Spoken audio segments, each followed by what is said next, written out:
মুবিন। আল্লাহ বলেন আমি যাকে চাই তাকে ছেলে দেই, ছেলে দেয় কে? আমি যাকে চাই তাকে মেয়ে দেই, তিনি কে? আবার আল্লাহ বলেন আমি যাকে চাই তারে ছেলেও দেই মেয়েও দেই, আওয়াজ করে বলেন তিনি কে?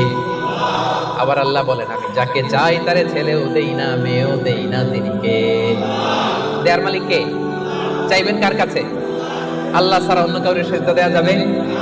আল্লাহ ছাড়া অন্য কারো কাছে কিছু চাওয়া যাবে? এজন্য আল্লাহ বলেন খবরদার, ইন্নাল্লাহা লা ইয়াগফিরু আন ইউশরাকা বিহি ওয়া ইয়াগফিরু মা দুনা যালিকা লিমান ইয়াশা। রব্বুল আলামিন চাইলে তোমার সব গুনাহ ক্ষমা করে দিতে পারে, কেবলমাত্র শিরকের গুনাহ ছাড়া। তিনি সব গুনাহ ক্ষমা করে দেন, শিরকের গুনাহ ক্ষমা করে। শিরক এমন বড় পাপ, সব পাপের বড় পাপ, সব পাপের বাপ।